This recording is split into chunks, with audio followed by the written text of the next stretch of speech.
Baik, yang keempat, imam itu hendaklah lelaki. Kalau sama-sama perempuan, maka imam boleh jadi perempuan, sama-sama perempuan. Ada dekat sini disebut ponen. Sebab itu ponen ini bukan masalah agama ni.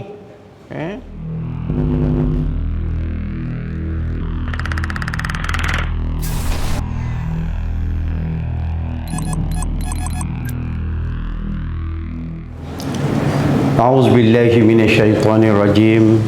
Bismillahirrahmanirrahim. Assalamualaikum warahmatullahi wabarakatuh.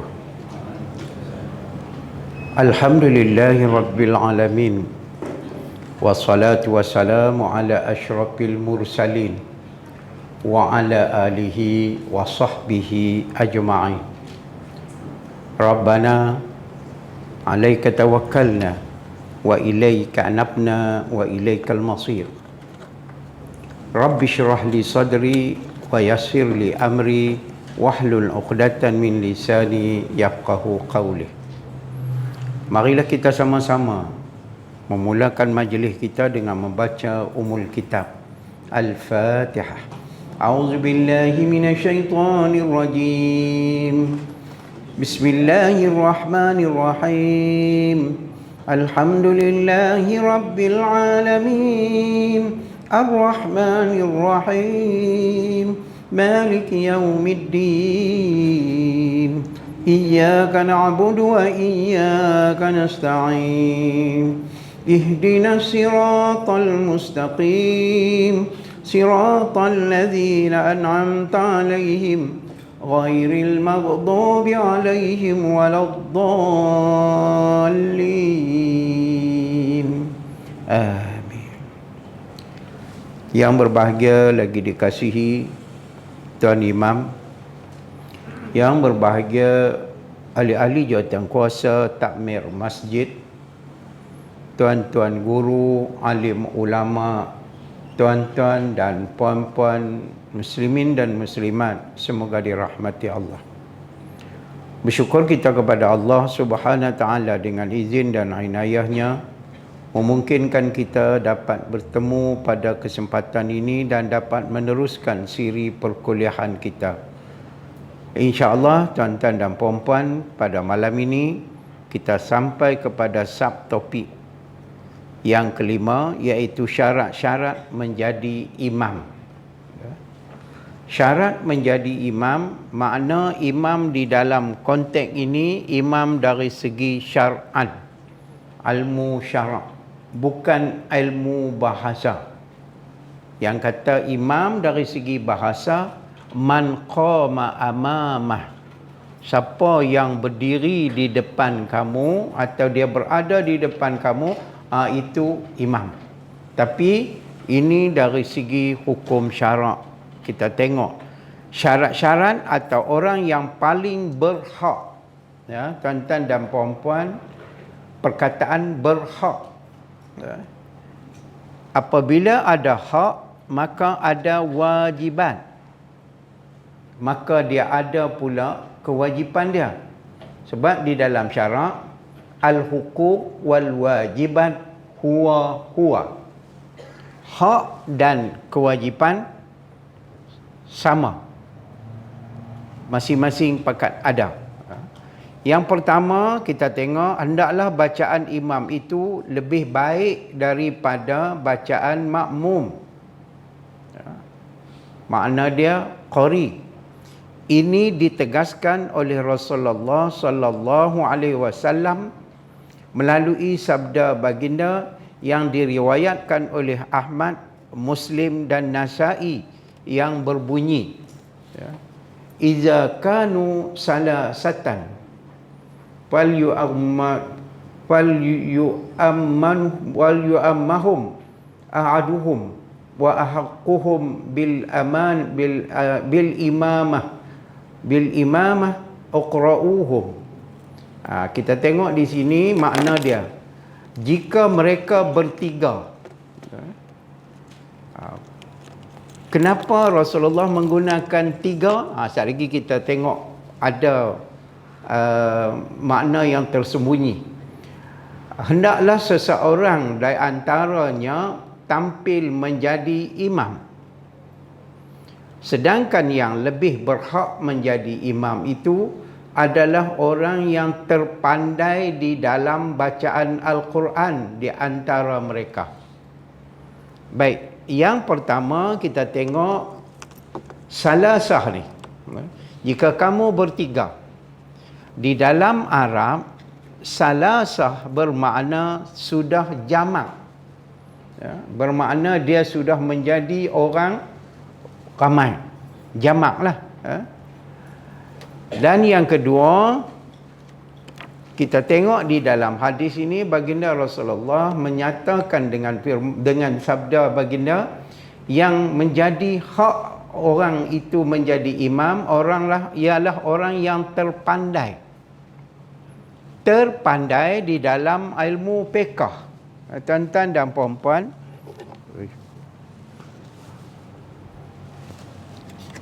yang pertama dikira terpandai di situ ialah terpandai ilmu fiqh.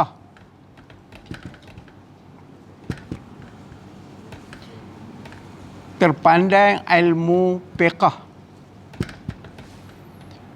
Terpandai ilmu matematik, tak termasuklah. Terpandai ilmu alam, tak termasuklah. Ilmu fiqh, sebab nak mengetahui hukum hakam dia.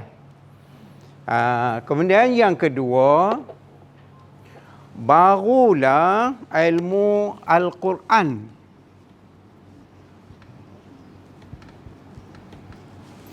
Alhamdulillah. Awak malam ni dia rengkir banyak orang ni. Pekat meneru main berengkir ni.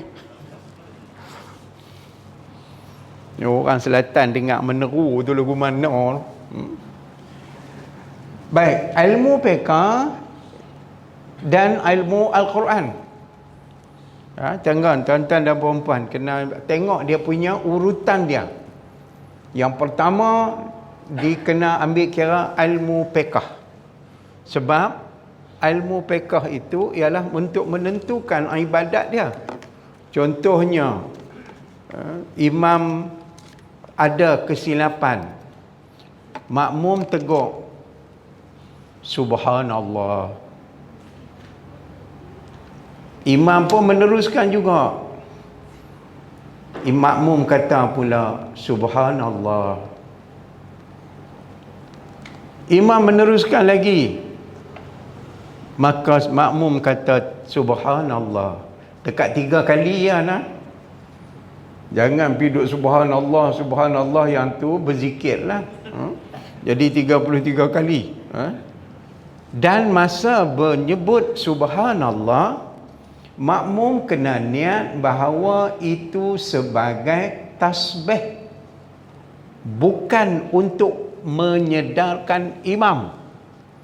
Kalau dia untuk menyedarkan imam atau dia tidak ingat itu tasbih, dia batal.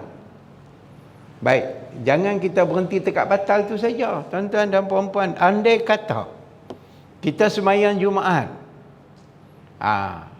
bilangan hanya semata-mata 40 mengikut mazhab Syafi'i. Seorang hak tadi ni terbatal. Habis semua kena sembahyang Zuhur. Sebab tu tuan-tuan dan puan-puan kena ada tahu hukum fiqh ni. Baik, kita tengok yang kedua, barulah Al-Quran. Bacaan Al-Quran bukan bermakna berlagu. Lagu Syika, lagu Misri, tak payah. Dia cuma kena jaga tajwidnya, hukum makhraj hurufnya. Baik, kita tengok lagi di sana. Yang berikutnya, bacaan Al-Quran yang diambil kira itu ialah bacaan-bacaan yang pertama sekali kita tengok dari segi hukum tajwid. Yang kedua, bacaannya fasahah. Umpamanya sebutan zai dengan sebutan zal, dia berbeza. Jangan pergi duk sebut zai pun zal, zal pun zai. Zal kena nipih dan manja. Allazi siratal ladzi dia hujung lidah mai di langit, di ujung gigi. Kalau zai dia kena temai pil sebab dia bunyi tebal. Pipi duk nipih tawan ni tak kena. Ain kena bunyi. Iyyaka bagi ain tu bunyi. Sebab tu tuan-tuan dan puan-puan, ada satu peristiwa berlaku di sebuah tempat di negeri antah berantah. Saya tak mau sebutlah tuan-tuan dan puan-puan. Satu orang mu'allaf Siam mai tanya seorang ustaz.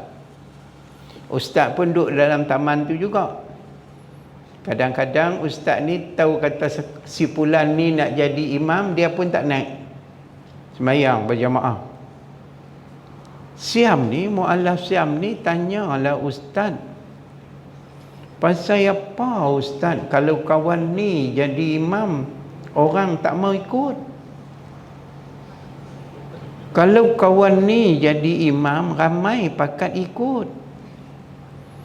Ustaz ni pun duduk satu taman, tahulah. Maka ustaz ni menyatakan, dia kata sebab bacaan dia tak kena. Tang mana tak kena ustaz? Ni pelik Siam lagu tu lah, bunyi dia lebih kurang lah. Lepas tu ustaz ni sebut, semasa dia menyebut iyyaka na'budu, dia bunyi budu. Lepas tu Siam ni tanya, yang sepatutnya bunyi macam mana? Ustaz ni pun bacalah iyyaka na'budu. Keluar mu'allaf Siam ni. Tak apalah ustaz, sama-sama kandak budu. Kalau seorang kandak ikan talang kot lah tak betul, dia ingat kandak lagu tu lah kot. Tuan-tuan dan puan-puan, dot bunyi berbeza, dal bunyi berbeza. Baik tuan-tuan dan puan-puan, kita tengok lagi. Selain daripada itu, Imam Ahmad dan Muslim pula meriwayatkan daripada Ibnu Mas'ud yang menyatakan bahawa Rasulullah sallallahu alaihi wasallam pernah bersabda yang ertinya yang lebih berhak menjadi imam di dalam suatu kaum ialah yang terpandai di dalam membaca kitab Allah. Kalau di dalam membaca ini mereka sama, maka yang terpandai dalam hadis. Ini dia punya urutannya.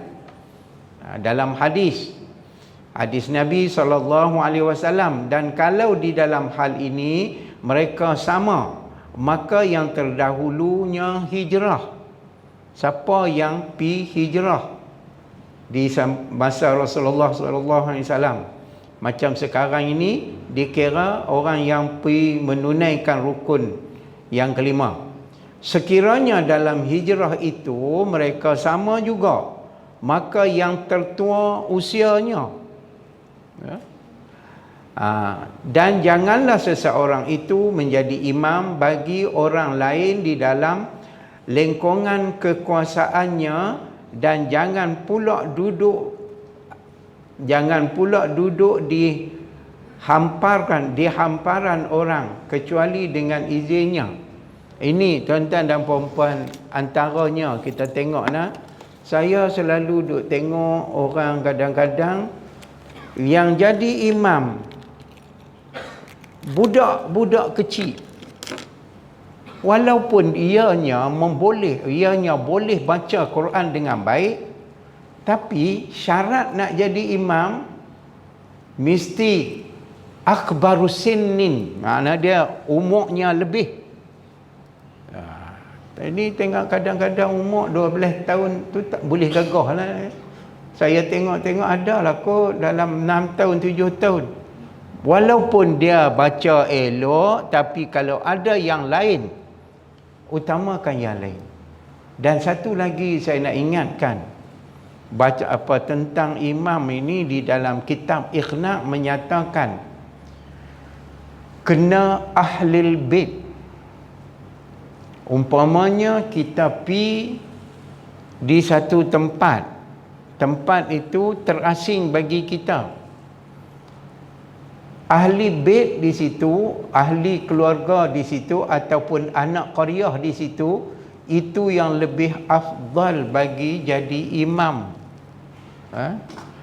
Baik, ada pengecualian dia, kecuali kalau kita musafir.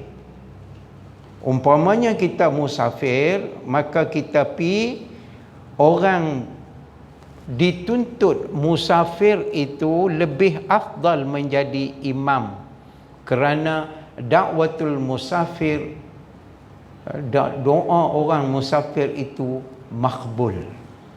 Itu kena ambil tahu hal-hal ini, tuan-tuan dan puan-puan. Baik, kita tengok lagi di dalam hal ini supaya kita lebih jelas.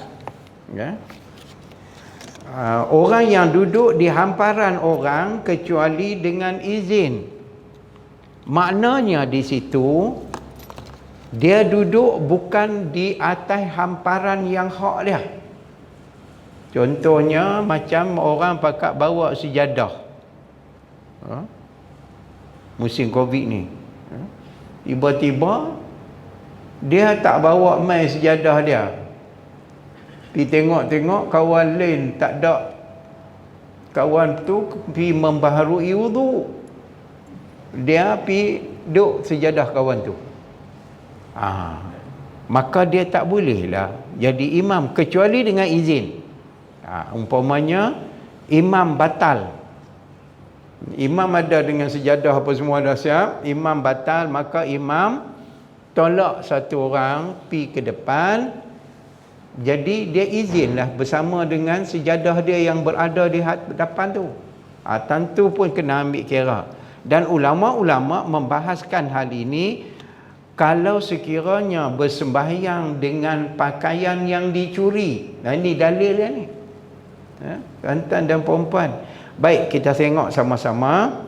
Sehubungan dengan itu juga dapat dilihat dalam kitab Ashbah An-Nazair oleh Ibnu Najib, bab Jama' Farqun, halaman 362, beliau menyatakan sebahagian daripada bab imamah ini, baik sebutan imamah, di dalam ayat itu imamah, jangan disebut amamah.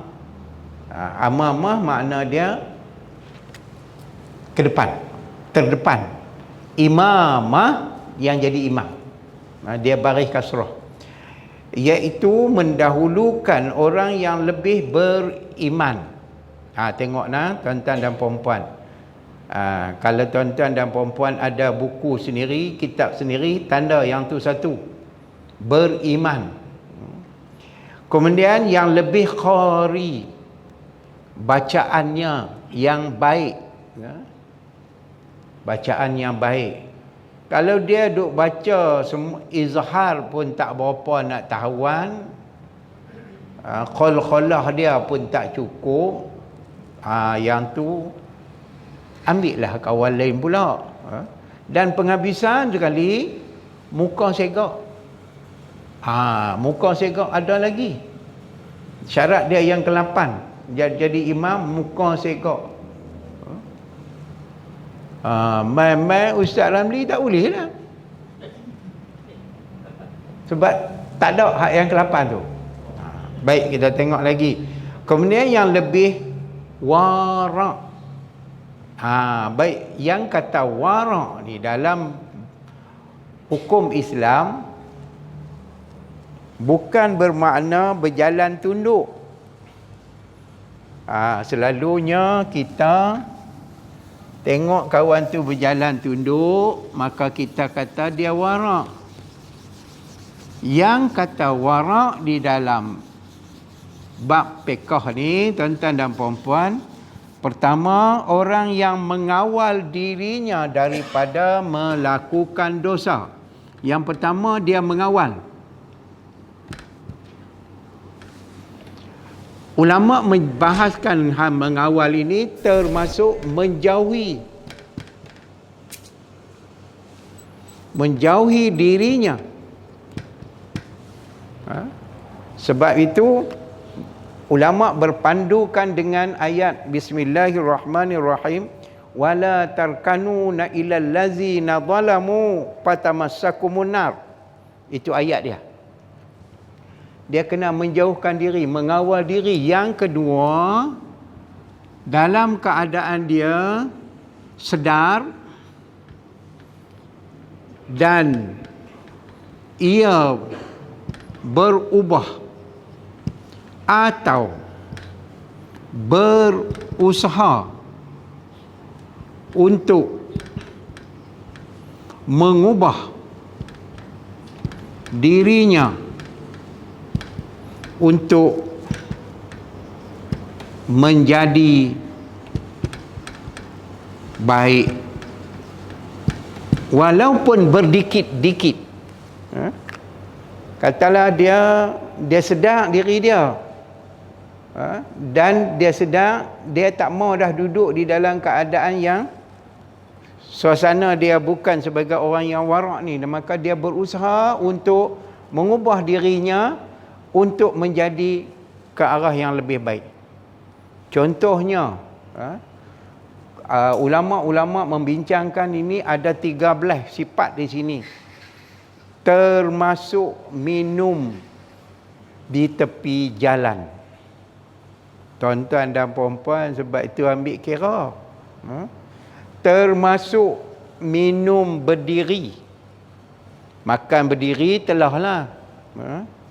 Minum berdiri. Sebab itu syarat nak makan burger mesti kena berdiri dan berjalan. Tak layak dah jadi imam.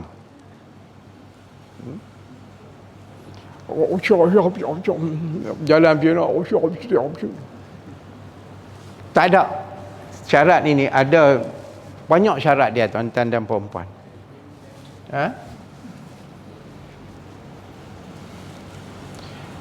Baik, kita tengok lagi, tuan-tuan dan puan-puan.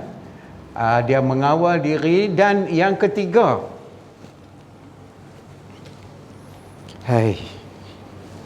yang ketiga, mengubah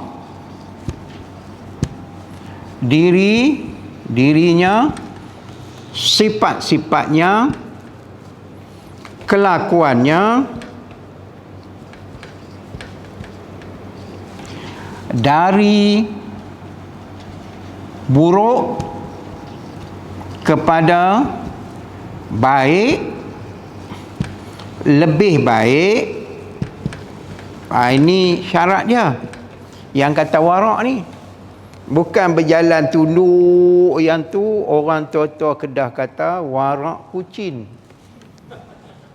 Yang tu saya tak tahu, yang tu tanya Tuan Imam lah. Mengubah dirinya, sifatnya, kelakuannya daripada buruk kepada yang lebih baik dan kepada yang baik. Umpamanya sebelum ini dia bercakap bohong. Orang tua-tua kata bohong bagi dua. Dia ubah sifat bohong dia, bohong bagi 10 pula. Jadi kurang lah bohong itu, tapi 10 orang yang kena lah. Pun termasuk kena mengubahnya. Tuan-tuan dan puan-puan, ini tanda-tanda orang, ahli-ahli yang dikatakan warak. Yang keempat, di dalam kitab Iqna' menyebut senantiasa mengawal dirinya daripada melakukan perkara-perkara dosa, termasuk dosa-dosa kecil. Dan yang kelima, segera bertaubat setelah dia menyedari dirinya berada di dalam keadaan yang dosa itu. Paling-paling tidak sebutan dia sedang astaghfirullahalazim. Astaghfirullahalazim. Aku, Masya Allah. Tuan-tuan dan puan-puan, aku ambil getah orang tadi, tak bagi tahu kat tuan dia. Jangan kata getah, tuan-tuan dan puan-puan. Ulama-ulama fiqh menyebut, termasuk yang ni di dalam targhib was tahzib. Orang nak naik kereta, nak naik teksi, kita pun nak naik teksi yang sama. Pemandu teksi tanya-tanya kita nak pergi tempat yang lebih jauh daripada orang hak yang tadi ni. Orang tu pergi dekat, jadi bayaran tambang dia sikit. Hak kita ni nak pergi jauh, bayaran tambangnya lebih banyak.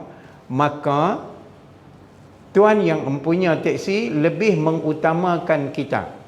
Termasuk di dalam bab ini, tuan-tuan dan puan-puan. Dan kalau sekiranya kita naik juga teksi itu, orang yang hak tadinya dicicilkan oleh tuan empunya teksi mendoakan musibah, ittaqu da'watal mazlum bainahu wa bainallah ghairul hijab. Takut oleh kamu doa orang yang kena zalim, antaranya dengan Allah tidak ada sebarang dinding. Boleh jadi teksi itu tunggin kot tengah jalan dengan hak kita sekali. Kena tengok ni tuan-tuan dan puan-puan. Sebahagian daripada imamah tadi, iaitu mendahului orang yang lebih beriman, kemudian yang lebih khari, kemudian yang lebih wara', kemudian yang lebih tua. Makna yang lebih tua dimaklumkan kepada di dalam huraian dalam fiqh ala mazahib arba'ah dalam Imam Syafi'i, termasuk yang tua, termasuk orang yang telah bernikah, bukan orang yang berkahwin. Sebab kahwin lain makna dia, menikah. Kalau kawan ni dia tak menikah lagi, ada kawan lain yang bacanya pun sedap juga tapi dia dah menikah, utamakan yang tu. Tuan-tuan dan puan-puan, kita tengok sebab salat orang menikah dengan orang yang tak menikah, orang yang menikah 8 kali ganda Allah bagi kepada orang yang menikah daripada yang tak menikah. Tuan-tuan dan puan-puan, ada kelebihan dia. Kemudian yang lebih tampan, ni makna tampan termasuk bangun tubuh badan dia. Tapi taklah syarat sampai dalam dadanya bidang, langkahnya jarang, matanya terang. Tak payahlah sampai lagu tu. Makna dia tidak cacat. Cacat yang boleh membawa keaibannya. Kalau cacat dia tidak membawa keaiban dia, tak apalah. Katalah telinga dia rabih sikit, tak apa. Macam kita nak beli kebau lembu nak buat korban. Cacat yang mengorangkan daging. Sekok kebau tu tiba-tiba tanduk dia sebelah epeh. Ni epeh pula ni. Tanduk dia sebelah naik ke atas, sebelah lagi turun ke bawah. Cacat lah. Tapi cacat itu tidak mengurangkan daging. Boleh lah. Dia ada kunci dia lah. Itu. Baik. Umpamanya macam-macam lagi lah cacat ni, saya tak maulah sebut. Baik, kita tengok. tampan tadi. Kemudian yang lebih baik akhlaknya. Akhlak ni tuan-tuan dan puan-puan lebih baik. Contohnya paling tidak yang saya sebut tadi, fiqh ambil perhatian. Minum tepi jalan. Sebab itu kalau nak pi makan air tonggek, kena berhati-hati hal ini. Takut ada ketikanya kita pi duk minum. Kecuali lah kalau kita pi di Makkahul Mukarramah yang tu, ataupun kita pi di Mekah, di Madinah, memang aiskrim dia jual ikut tepi jalan. Tapi kita makan tu bagilah ada akhlak. Baik, kemudian yang lebih cantik isterinya dia ambil kira.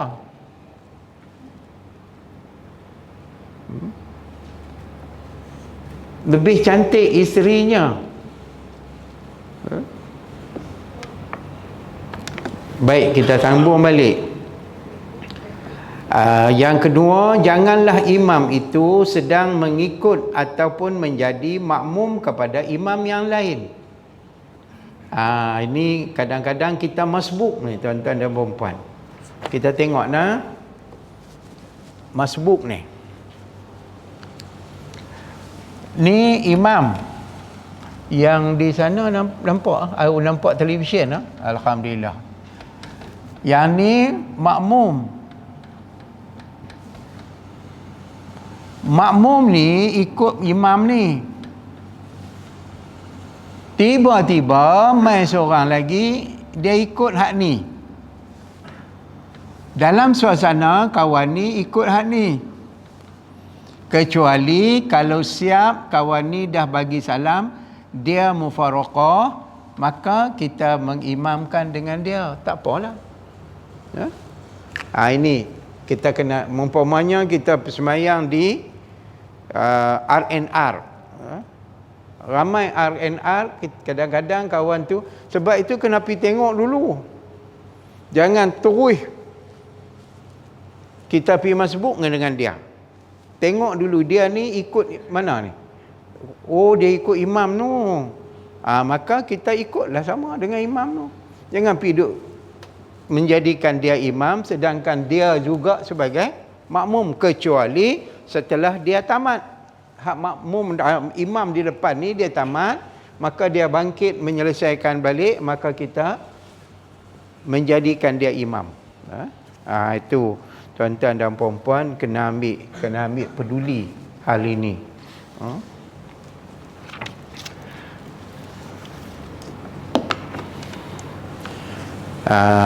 Mengikut atau menjadi makmum kepada imam yang lain. Tadi kita tengok yang berikutnya, yang ketiga, hendaklah imam itu sudah mumayyiz. Tuan-tuan dan puan-puan,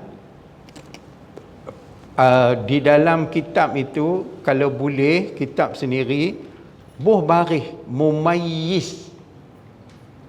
Saat ni duk baca menentang apa pula ni? Mumayyiz makna dia dapat membezakan yang mana baik, yang mana buruk. Macam budak-budak, dia tengok api, dia bergerak ke arah api. Akrab sekali dia pegang api tu. Dia tak mumayyiz macam tu. Dia dapat membezakan yang baik atau yang buruk dalam suasana dia ada ilmu ataupun semasa sembahyang tu. Umpamanya dia tak tahu, kata kalau lagu ni batal, lagu ni makruh, itu pun termasuk mumayyiz, tuan-tuan dan puan-puan. Baik, yang keempat, imam itu hendaklah lelaki.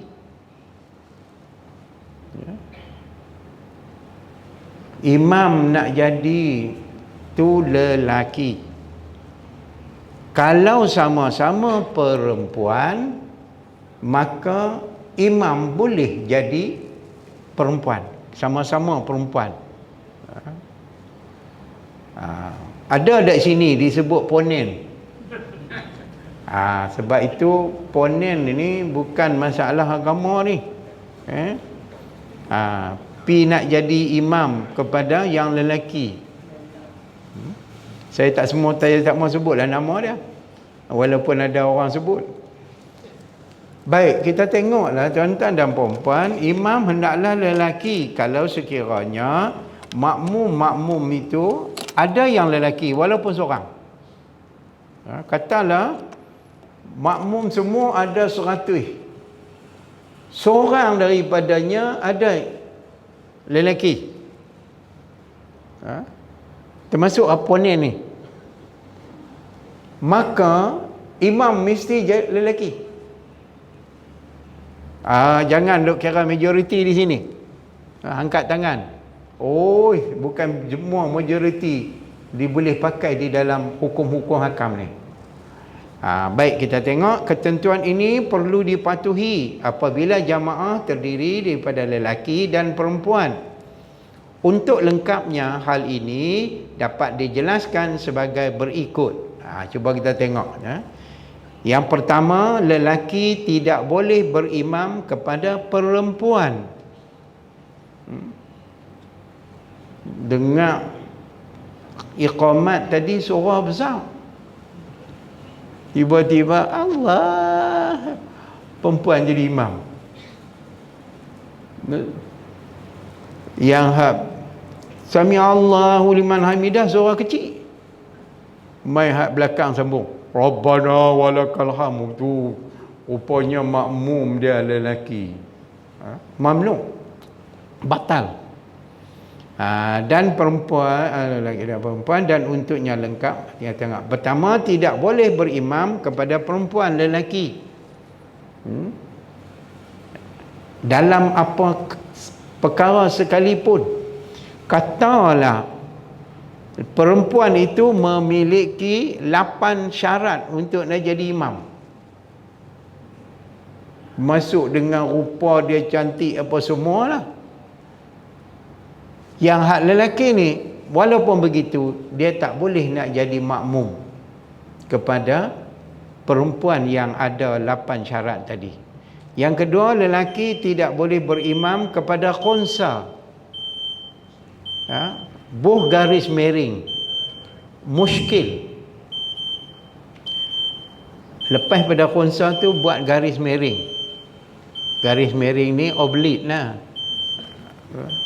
Nak azan dulu kah? Beri laluan azan. Ya, sila. Lepas pada khunsa tu buh garis miring, stroke.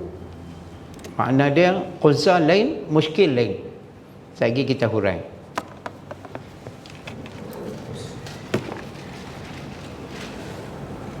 Allahu Akbar, Allah.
حي على الصلاة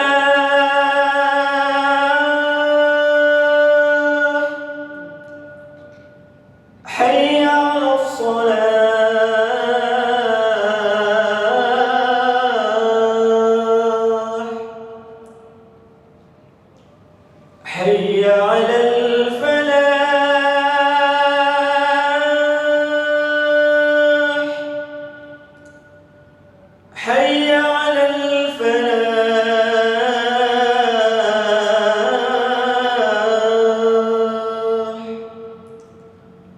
الله أكبر الله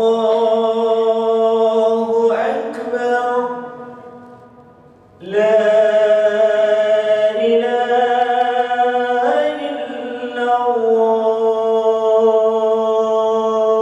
لا إله إلا الله والله رب العزيز عود التامة وصلاة الخائمة قبل الصلاة.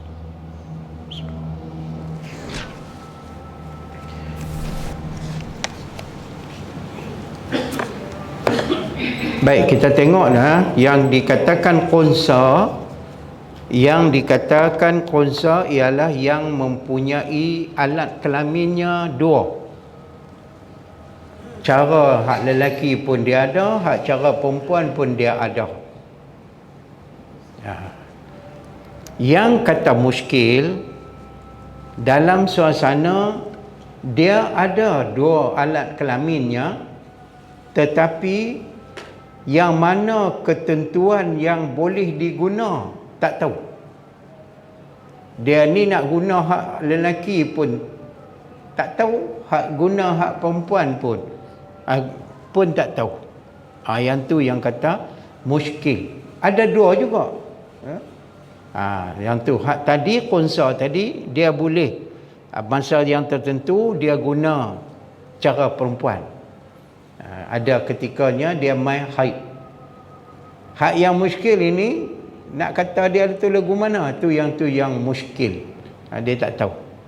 Baik, yang kelima, perempuan boleh menjadi imam kepada perempuan. Baik. Khunsa boleh menjadi imam kepada perempuan ketika muyul hati dia perempuan atau muyul hati dia lelaki, sebab dia ada dua suasana. Baik, yang muskil ni tadi dia hanya boleh menjadi imam kepada perempuan atau geng muskil. Makmum lelaki tak boleh pergi duduk berimam dengan dia. Sebab itu tuan-tuan dan puan-puan, ada satu kisah. Ini kisah ni saya ucap tahniah. Ada seorang imam apabila nak mengahwinkan satu pasangan, maka dia tanya kepada pasangan lelaki itu rukun-rukun pernikahan ini. Kawan tu pun habaklah, ada 5 dia pun habak. Oh, kalau lagu tu saya sekarang tak boleh nak menikahkan awak pula tuan imam, sebab pengantin lelaki tidak menampakkan ciri-cirinya pengantin lelaki. Awak pula lelaki bukan berambut panjang macam ni. Kalau nak menikah, pi balik potong dulu rambut hang. Kalau tidak, saya tidak akan nikahkan. Hang bawa diri pi hang kat khoti. Ini saya ucap tabiklah, tahniahlah kepada imam tu. Rambut mai panjang mengurai, misai janggut tak ada. Jadi yang mana pengantin lelaki, dia buat tanya dalam bentuk yang orang tak terasa. Tadi apa sebut tadi syaratnya adanya pengantin lelaki, adanya pengantin perempuan. Yang mana tak tahu pengantin lelaki? Saya kau ni pun. Saya. Dia pun buat heran tengok atas bawah. Tapi saya tak nampak pun cara-cara lelaki. Balik tak bertambang. Sebab itu ulama menyebut qulil haq walau kana murran. berkata benar walau perkara itu pahit. Ya? Jangan kita pun jadi tepung talam kepala hanyut. Aku ni apa balik dia kata, dapat kat dia lah. Imam kita dak lah. Alhamdulillah minta imam kita dari awal lagi tak berani dah. Baik, kita tengoklah tuan-tuan dan puan-puan. Kanak-kanak yang telah mumayyiz boleh menjadi imam kepada lelaki yang dewasa sekiranya dia lebih qari dari jamaah yang hadir. Atas alasan inilah. Tapi ni yang duk yang ke-6 ni. Baik, yang ketujuh, hamba boleh menjadi imam kepada orang yang merdeka dan sebaliknya. Ni dalam hukum fiqh sekarang ini, jangan, tidak ada lagi dah hamba-hamba ni, walaupun kita membahasakan dirinya hamba. Satu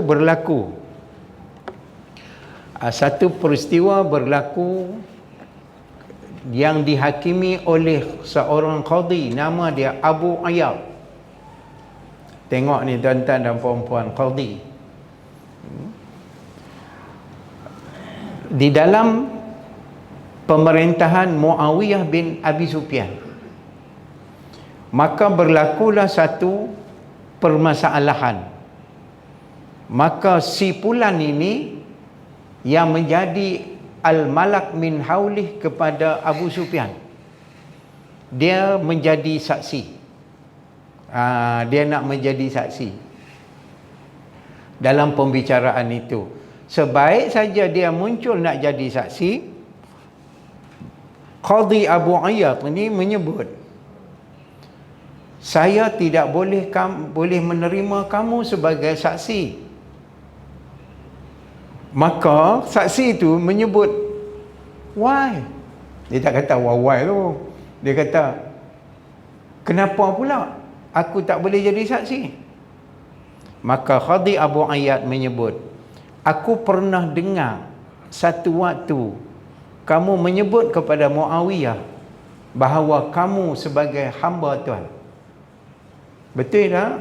Dia kata, ya, saya pernah kata macam tu.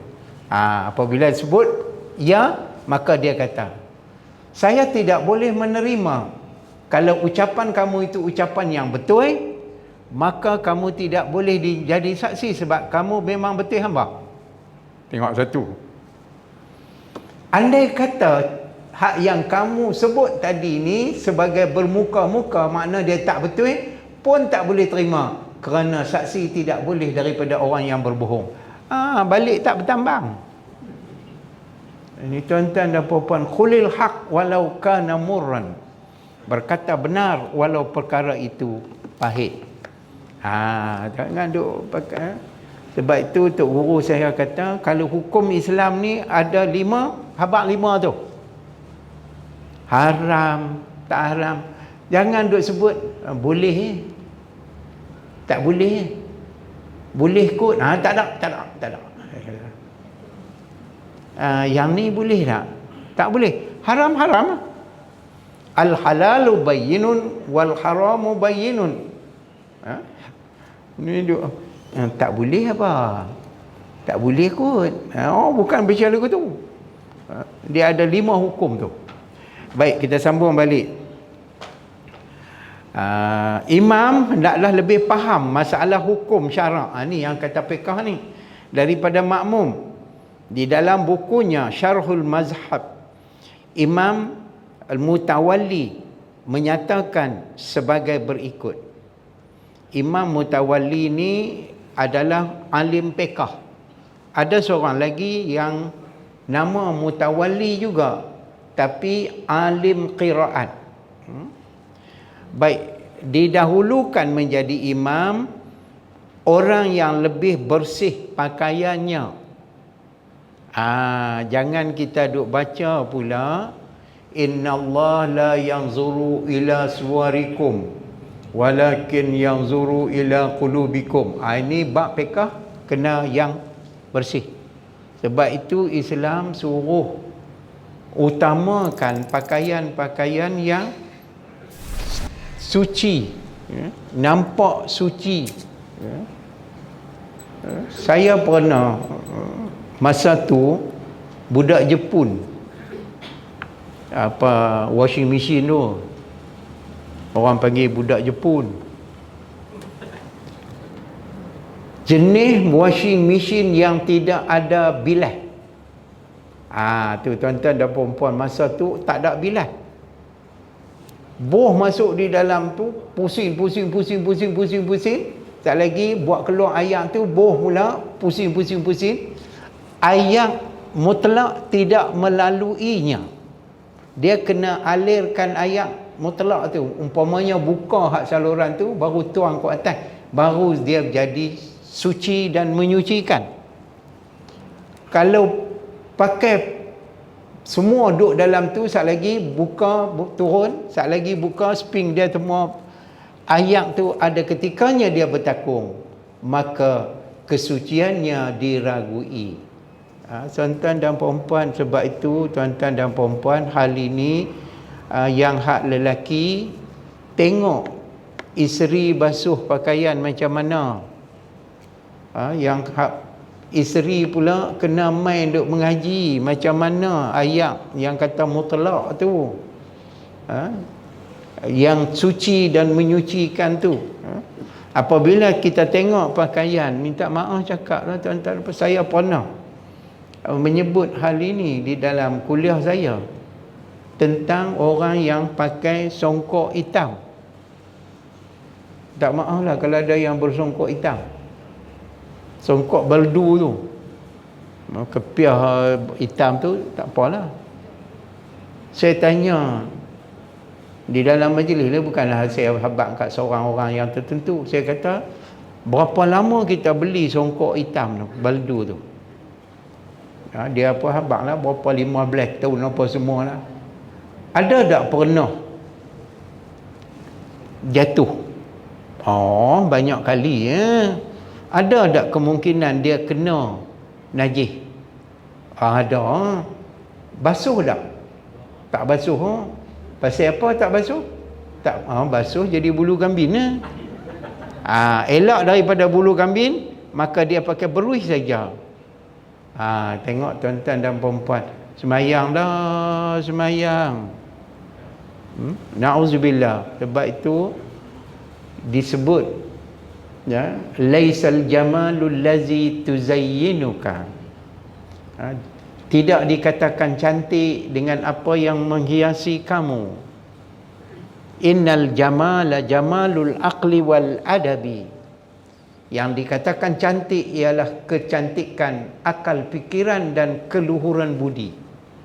Dekat pakaian saja cantik, tapi nak semayang pun tak apa nak boleh. Tuan-tuan dan puan-puan, hari ini bersih pakaiannya. Kemudian orang yang lebih bagus suaranya. Bagus suara ini, ulama-ulama fiqh membahaskan termasuk suaranya keluar, lantang, termasuk bacaan-bacaannya baik. Kalau suara macam itik mata, nak pi jadi imam, tak boleh lah. Suara tak tahu, tak mahu abang, tuan-tuan dan perempuan, atau suara tu tidak menampakkan bahawa ciri-ciri dia, suara halus, sampai orang pun tak tahu. Baik, kita tengok. Kemudian orang yang lebih bagus rupanya, yang hak tadi ni, yang hak kata tampan ni tadi, muka orang bagus, tampan. Apa kalau orang Indonesia dia panggil ganteng lah. Ganteng. Mai Kedah kata tak mau gantang-gantang, kami cupok ya. Tu dia baru kali. Dari beberapa keterangan di atas, dapatlah kita simpulkan bahawa imam itu adalah orang yang terpandang di kalangan masyarakat. Makna dia orang yang terpandang, orang yang diberikan pengiktirafan. Kalau orang tu tak pandang, macam kita lah kata, kita tu orang siapa pun tak pandang yang tu makna dia lekeh lah tu. Di kalangan masyarakat dia orang yang terpandang. Seseorang yang bakal menjadi imam itu mestilah faham selok belok hukum-hukum agama dan tidak dibenci oleh masyarakat. Hukum agama tadi fiqh, dibenci oleh masyarakat. Saya nak huraikan, ini dalam kitab-kitab fiqh yang lain menyebut termasuk orang yang tidak diredai oleh masyarakat setempat, anak jamaah tu. Sebab itu nak jadi imam, tuan-tuan dan puan-puan, jangan duk galak nak jadi imam kalau orang tak mau. Jadi ada sampai berebut ni tuan-tuan dan puan-puan. Orang tak mau pun kat dia tu. Masa nak mesyuarat agung pelantikan imam, calon-calon imam barulah mai. Sebelum ni tak nampak langsung batang hidung. Sampai tangga masjid pun tak tahu duduk belah mana.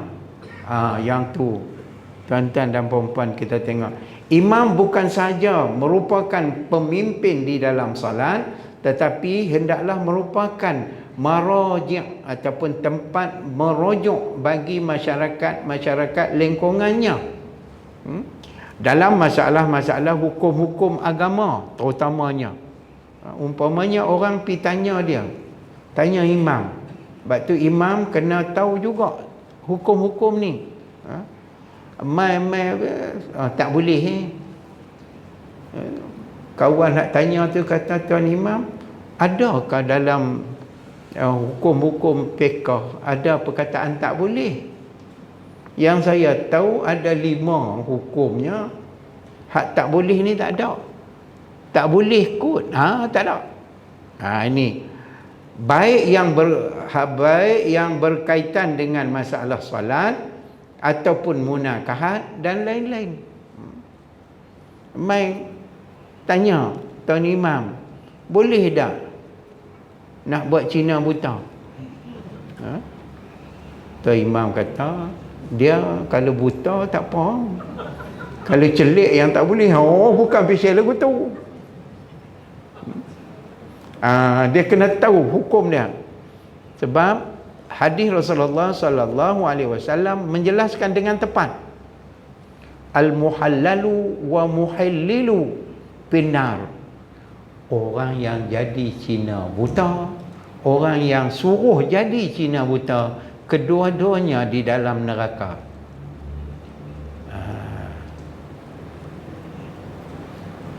Dia duk pergi hukum ni tak apalah, dia buta, dia tak apa nampak lah, tak apalah. Hak yang celik ni tak apa. Bukan official lagu tu, kena ambil hukum dia. Baik, yang berikutnya, yang ke-6, kita lanjut pada masa akan datang, susunan-susunan sah dalam solat berjamaah.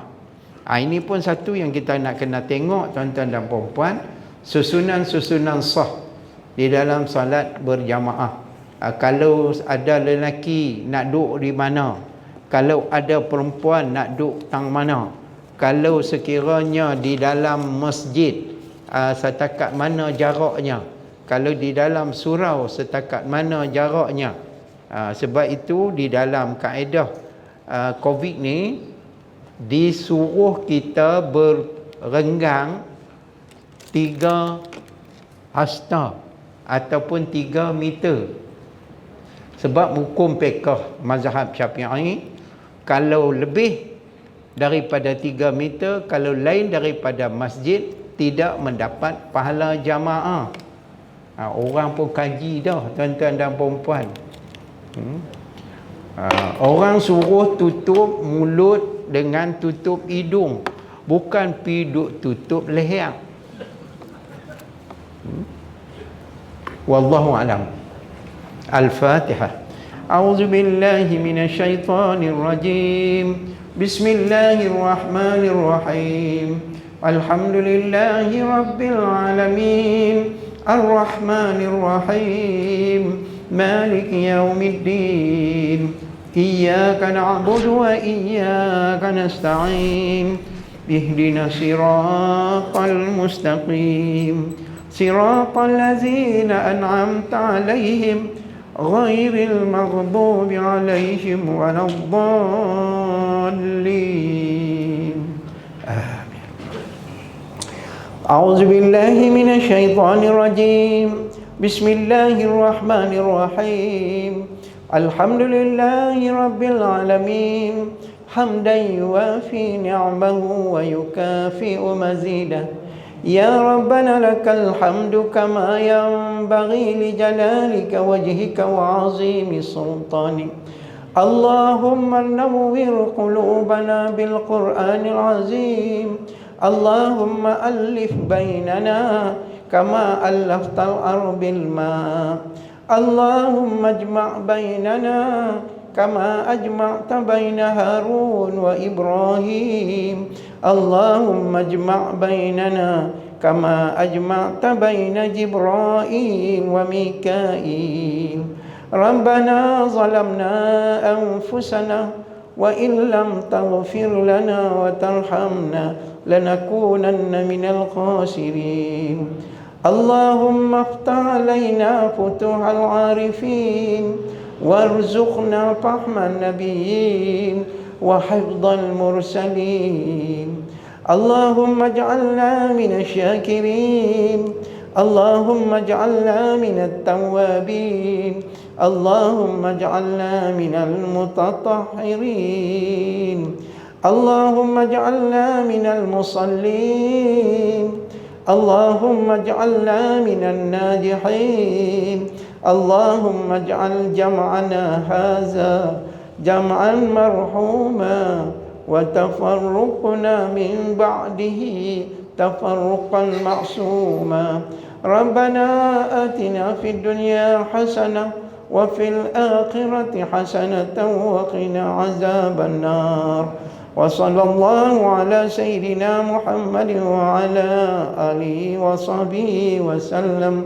والحمد لله رب العالمين تقبل الله منكم إنا ومنكم تقبل يا كريم.